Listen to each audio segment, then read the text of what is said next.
Hey, what's going on, guys? Alex here with TFL Off-Road, and that behind me is the all-new Kawasaki Ridge. All-new side-by-side lineup that Kawasaki just announced. This is our first chance to get hands-on with it, take it for a drive. We're out here in West Virginia. Should be a really fun day. Let's go hit the trail. So we're gonna do a lot of driving off-road today, but real quick, just a tiny little walk around of the vehicle, fully enclosed side-by-side from Kawasaki, which has been a trend recently. So fully powered glass windows, windshield wiper, heat and air conditioning, and a really nice, what they say is an automotive inspired interior. Work/play sort of hybrid machine, which this is perfect for, because Kawasaki was kind of missing something like this in their lineup. So, you know, you can either hold 2 or 3 passengers. You've still got decent capability with the bed here. You can still use it for work, but definitely set up to be a sporty machine that's fun out on the trail. And now we need to go put that to the test. All right, so we made it out to the trail, and it is a cold and gloomy February morning here in West Virginia. And normally on a side-by-side in February, when it's this cold, I'd be pretty miserable, but these are fully enclosed cabs, which is one of the big deals with this side-by-side. And I know I mentioned that a couple times already, but this is the first cab enclosure from the factory that Kawasaki's been offering. All right, so we've got a little bit of a steep climb here. And wow, that's impressive. It just did that in 2-wheel drive. Now there's a bunch of different models of the Ridge, although power ratings are a little different depending on what model you get. So right now I'm starting off the day in the Ridge XR. The Ridge XR gets some added benefits like bigger tires, you get that front locker, but one of the other things is an improved power rating. So this is making 116 horsepower and about 74 pound-feet of torque. And there we go, we need 4-wheel drive. So we'll go lockers off. See if we can power up. Yes, we can, no lockers needed yet. But anyway, 116 horsepower, 74 foot-pounds of torque in this Ridge XR. If you get the more standard Ridge, the non-XR, you lose a few features, but you also lose a little bit of power. You go from 116 horsepower down to 92 horsepower, and from 74 foot-pounds of torque down to about 66 foot-pounds of torque. So, yeah, if you want all-out performance, this is the one to get, the Ridge XR. I'll be in the more, I don't want to call it a base model, because the ones we're riding in are limited, very expensive, fully decked out models, just with a little less power. But I'll be in that one later this afternoon, but we're starting off the day in the Ridge XR.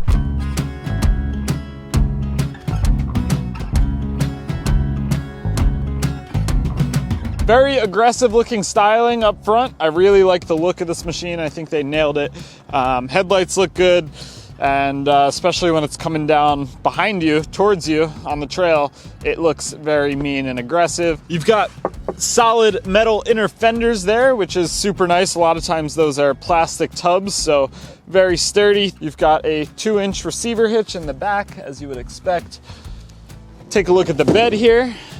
Got a couple tie downs in the back, one at each corner. Tons of accessory mounts all over the place. And then you have a lever down here on the side for your dump bed, which is strut assisted. You can also get an optional accessory to make this a power dump bed as well, which is super nice. And the levers on both sides as well. So no matter what side you're getting out on, you can operate that. Gives you super easy access to the top side of your motor. You got your dipstick right there. Got a little access panel over here on the side. That'll give you nice and easy access to your battery terminals. Fuel fillers over here by the driver door. And yeah, overall, really, really nice looking vehicle. They make it in a bunch of different colors, and I wish I could show you that a little better. Got it all nice and brown today. And as you can see down here, if I wipe some of this dirt off, we've got max tongue weight of 250 pounds and max trailer weight 2,500 pounds.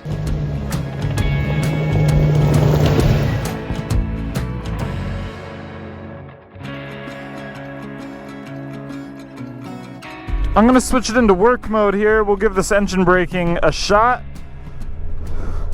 I am not on the brake, I'm not on the gas, just kind of coasting downhill right now, and it is doing a really good job holding me at speed. Flip it back into normal, and yeah, we're starting to pick up speed now in normal mode. And we'll try sport downhill as well. Sport really lets you get moving. Now I gotta get on the brakes. The power modes feel very different from each other. You do have to be off throttle to switch between different modes, but you can do it on the fly while you're going down the trail, so it doesn't take much thought. I do, however, wish that the controls for the power mode and the four-wheel drive selector were a little more visible. Maybe over here somewhere. Those are controls in a side-by-side you're going to be using all the time, and I'm not loving that they're hidden behind the steering wheel. They're easy controls to use, I just wish they were in a little bit of a better spot. So far I can tell you, at least in this Ridge XR, power is plentiful. I am not wishing I had more power at all. I know that's probably partially due to the trail I'm on. Can't really get it super wide open in these tight trails with shelf roads everywhere. I've been trying to splash all these puddles pretty good, and so far not a drop of water coming in here, so seems like the cab seals up pretty well. Again, we haven't taken a full bath yet.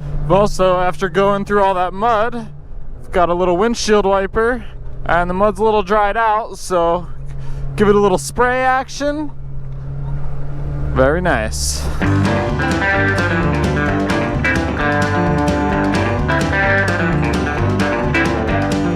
Take a look at the inside. You've got your lever to open the door, and then window controls for driver and passenger over here. These doors are nice, they're nice and light, easy to open, easy to close, and they seal up really, really well. I mean, we were up to here in mud at some points and nothing seeped into the cab. Stayed nice and sealed up. You can see all the gasket material down here. Got a little bit of mud down here by the pedals, and I think that was more like my boots than anything else. I really don't think anything was leaking into the cab. Nothing by the window or anything like that. You've got a nice steering wheel with a tilt function, and this is going to be hard to show while I'm recording with one hand, but you pull this lever and you can adjust this wheel exactly where you want it because it's held in place by a strut. So there's not a bunch of different steps where you have to choose one. You can put this thing exactly where you want it. You've got cup holders, so one here for the driver, another one over there on the passenger, 2 down on the floor and 2 more in the back. So tons and tons of cup holders. Because this has the buckets, we have a center console here with some additional storage as well. If you have the bucket seats, both the driver and the passenger seat are adjustable. If you get the bench seats, then just the driver's seat is adjustable, but that's really all you need anyway. We'll take a look at the Garmin system in a little bit. That's available in some of the other units. You have a ton of blank switch gear down here that you can pop out if you're installing light bars or winches. You have plenty of spaces to put extra switches, as well as a 12-volt power port right there. Over here we have a glove box with some storage and little gasket around there as well, and an upper glove box too, and you've got 2 USB ports in there. The old school USB-A, no USB-C. Fire it up, the key is right here, and you'll see this 7.5-inch TFT screen come to life, which is controlled with these controls down here. A couple different display modes you can go through, so I'll show you that. I've been using this one. There's also that's kind of the standard one that comes default, and then you've got one more that kind of shows a picture of the vehicle with the speed nice and big. You do have your CVT temp, which is really cool. I love to see that, as well as your odometer, water temp, time, drive mode, which when you put it in 4-wheel drive and start to roll, it'll show you that 4-wheel drive is engaged, and same thing when you turn the lockers on. I don't have enough room to move forward, but those will light up as well when you have the lockers engaged. 4-wheel drive controls over here, 2-wheel drive, 4-wheel drive, and diff lock. This vehicle has the front and rear locker, and there's no way to turn those on independently of each other. You can't just lock up the rear, so it's either all or nothing. And then in some of the other models, you only have a rear locker, and that lock switch will obviously put the rear locker on. Wiper control right here. You have high, low, neutral, and reverse. No park gear on the transmission selector. That's done with the pull e-brake right here. And here's the important stuff, is the heater and the AC. Heat has been available in side-by-sides for a while as an option, but now AC is starting to take off. And even with the weather we've had today, I actually ran the AC quite a bit, on low, mind you, but it was nice having some fresh air pumping here all day. And all the things you would expect, you know, you've got all your different modes, you've got recirc. Yeah, it's really nice having AC in a side-by-side. I'm gonna end up getting way too used to that, and it's gonna be hard to go back any other way.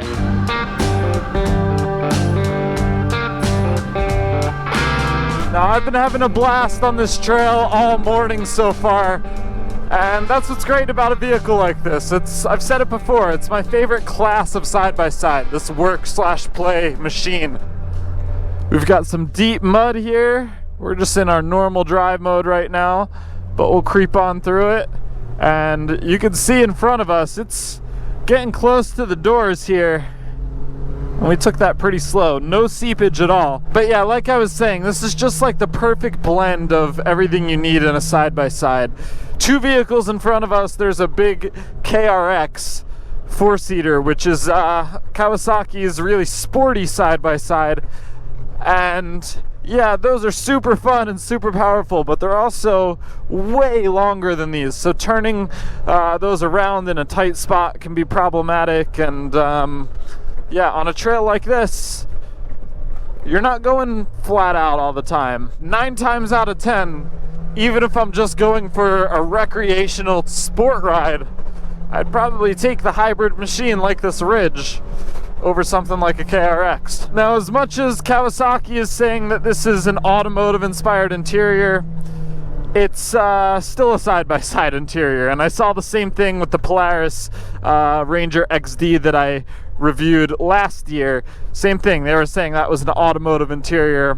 You get in these and you know it's a side-by-side. I mean, I'm holding on to a pretty basic steering wheel. It's got some soft touch material, but you've still got a lot of plastics everywhere. You've still got a decent amount of squeaks and rattles, and you know, you don't forget you're in a side-by-side. It's one of the nicest side-by-side interiors I've ever been in, but it's still a side-by-side. The one thing I would love to see added are heated seats.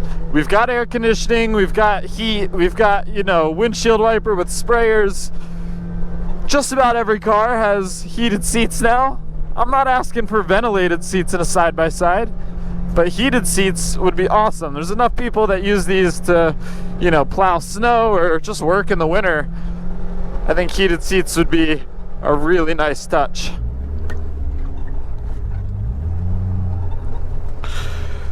Look at that. Nice tight turning circle, thanks to the short wheelbase on this. Steering's nice and light, really boosted power steering.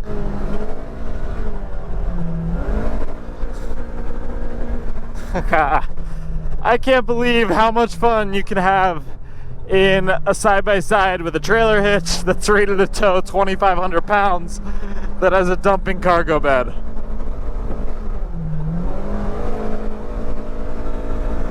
I mean, up some of these steeper hills, you find the limit of acceleration. And yeah, maybe a little more power would be fun, but I know myself, it would also get me into so much trouble. 116 horsepower in a tiny little machine like this when I have a drop-off all day next to me, that's plenty for me. And I really like the sound of this machine. I don't know, maybe I just like inline 4 cylinders, but I think this sounds pretty good, and something about the noise that comes out of this really pushes me to keep my foot in the throttle.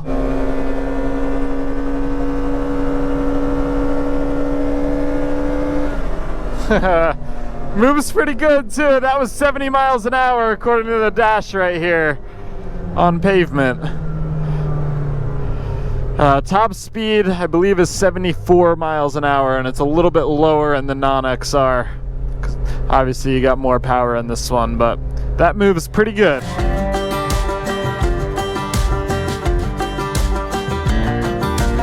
Now here I have two different machines and they're both clean, so I figured I'd use these two to show you some of the differences between the XR I've been talking about and the non-XR. This one happens to be a pretty well-loaded limited model. So first major difference, same engine but different power outputs. Tires are also a huge difference. So 27-inch tires on the limited and you have 30-inch tires over here on the XR, and I gotta say the 30-inch tires just look proper. Ground clearance is also slightly different. That probably has a little bit to do with the tires as well. 14 inches of ground clearance on the XR, and you're down to 13 inches of ground clearance on this limited. Bumpers are a little bit different. Some of the accents are a little bit different. And on the interior, you'll see a major difference. This one is a 3-passenger vehicle with bench seating. And over here on the XR, they're all gonna come with bucket seats in a 2-person configuration. No second row in any of the Ridge side-by-sides. And then the last major difference is gonna be the diff lock. So on this limited, you flip it over into diff lock. It only has a rear locker, whereas the XR over here has a rear locker, but it also has that front locker. But yeah, those are all the major differences between the XR and this limited. Those are the two that I've been driving today. Obviously, color differences, style differences, but major difference in power and equipment as well.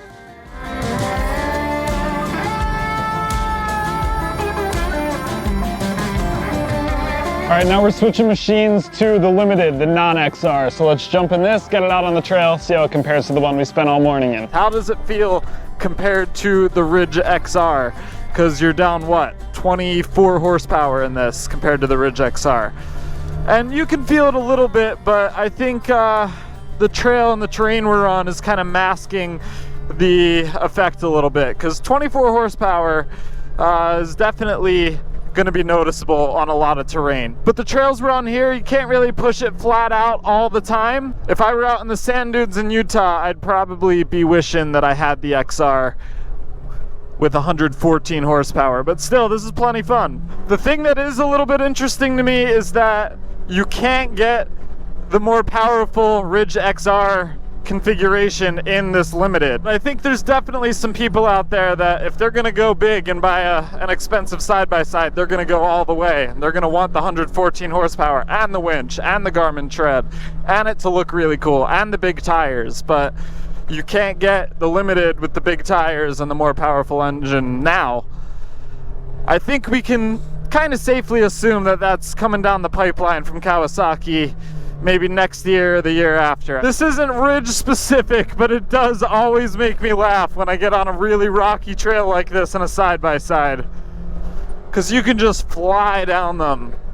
I mean, recently at TFL, we've been testing so many EVs and, you know, $80,000 pickup trucks and $100,000 pickup trucks. You're afraid to put a scratch on them, so you know, take everything as slow as possible, as fast as necessary. And with this, you can just haul ass. It does not care.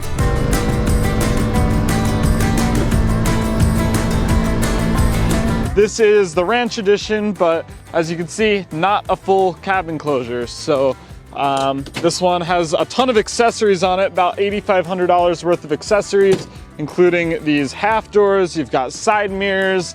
You've got this screen in the center, which gives you Apple CarPlay, which is awesome. Speaker up top. You've got a little slider, like a pickup truck window, and then all these roto packs and roof racks on the back, different bumpers and stuff like that. Rock rails, ton of accessories on this machine. But the reason I wanted to show you this is because even though we're, you know, out here in the cold today in the fully enclosed versions, which are the XR, the HVAC, and the Limited, you can get these as more of a basic machine and even put like net doors on them and really configure it however you want. But you can kind of see here in the structure, this was definitely designed for these doors to rest up in.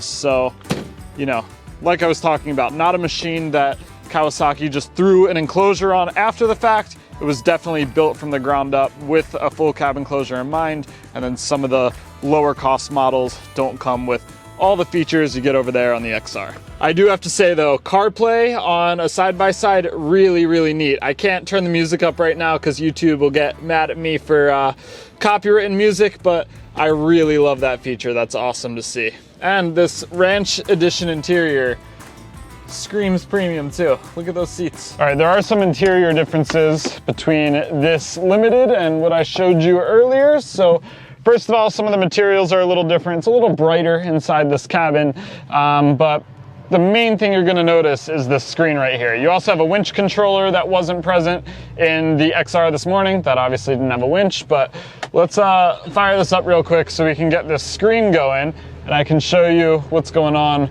with the Garmin screen. There's also a couple things to show you in here as well. So we'll start with that. So now if we go to the menu, we have a camera function that we didn't have in the XR. That's one of the features of the Limited. So we have a front-facing camera as well as a rear-facing camera. You can cycle through them using these buttons here. You also have a zoom feature as well, so you can zoom in. Not the greatest quality camera, but I'm glad it's there. Although it's a little odd to me that it's integrated into the center screen, and you know, if you go into reverse, it doesn't automatically appear. So I think that could be a little better integrated. I wish it was either on the center screen or it came up automatically in reverse. That just makes a little more sense to me. But the reason it's not integrated into the center screen is because this is the Garmin tread navigation system. So Kawasaki doesn't actually make this. Garmin makes it, and then Kawasaki kind of mounted it in here. But it's a good system, very colorful, super responsive, and it's linked to the vehicle. So I don't imagine why they couldn't get the camera feeds over into here, because it already gives you your, you know, coolant temp, your fuel, your RPM, your speedometer, your odometer. All the vehicle readouts are there. So hopefully they can integrate the cameras into here at some point. But you can do other things like go into a group ride. So if you have a bunch of people that all use this system, you can track each other on the map. We're kind of all stacked up here right now, so we're all on top of each other. But the other thing is you've got music, and I can't play that. I do have this copyright-free song that I can start playing.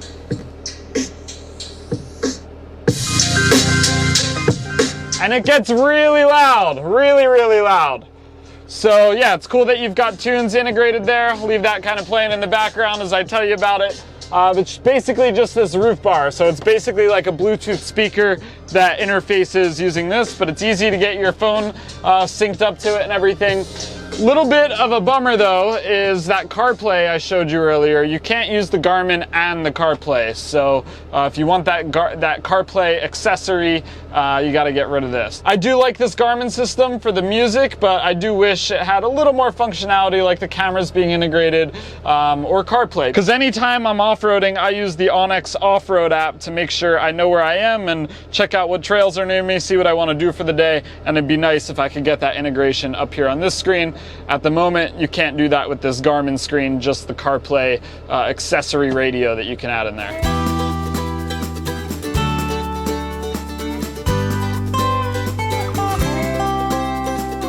Okay, our day in the all-new Kawasaki Ridge is coming to a close, and I gotta say, I am pretty impressed. First of all, it's starting to rain a little bit. Turn the windshield wiper on. I'm not worried about rain at all.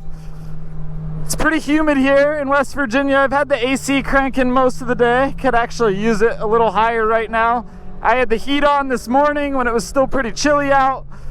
Having a fully enclosed side-by-side is a game changer, and I know it's not something totally new. These have been available as accessories for a long time, but when it's designed from the ground up and developed with a cab enclosure in mind, everything just seals up so much better. We haven't gotten any water or mud or anything in here, and I mean, look at it outside. It's gross. Definitely my favorite part of the Ridge is the engine. I really like this 999cc inline 4-cylinder engine. I like it even better in the XR, because who doesn't like more power? But even in this, it is, I think, the perfect amount of power for what kind of machine this is. It's fun, it's engaging, and the sound is awesome. It really encourages you to get your foot in the throttle and have a good time. Comfort is really good. This is one of the longer side-by-side rides I've done on one of these manufacturer launches. Probably going on, I don't know, 5 hours, close to 5 hours in the cab of one of these today between the XR and this, and I'm not in any kind of discomfort. I could keep going a long time. You guys who watch TFL often know I'm a big tech nerd, so having this big 7.5-inch TFT display up in front of the driver standard is awesome. And I'm impressed with the Garmin system too, but I really thought the CarPlay that I saw as an accessory earlier was really, really cool. CarPlay and a side-by-side, just that makes sense to me. And yeah, overall, you've just got a super, super capable machine that looks aggressive, it looks sporty, capable. You've got a dumping cargo bed, it can tow, it can haul, carry your friends, carry a passenger. Like I've been saying, definitely my favorite class of side-by-side are these short, stubby, two-door rec/work machines. And I think Kawi has a good one here. I think they're going to sell a lot of these. I think there's probably a lot of people who've been buying mules for a long time that want something a little more fun, and this is going to do it.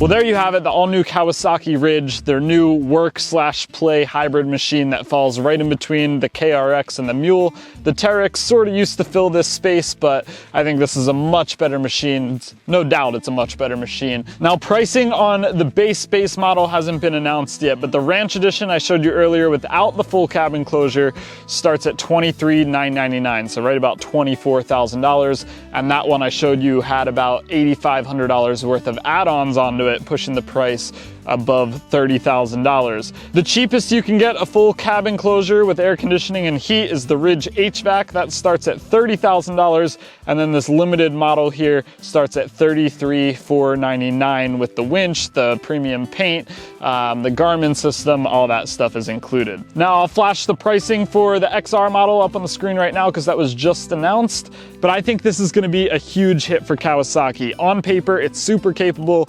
Out here on the trails, it is really, really fun. I know I'd have a blast with it out in Colorado and Moab. Like I've been saying this whole time, I really like this configuration, this amount of power to go out and have fun. And it's a do-it-all machine. You can do everything with it. We're using things like this to plow snow or to maintain our off-road course up at the ranch right now. So super, super capable. Let me know your thoughts down in the comments below. Are you going to be trading in your Mule on a Ridge anytime soon? Check out alltfl.com for more side-by-side off-road motorcycle coverage. We'll see you in the next video.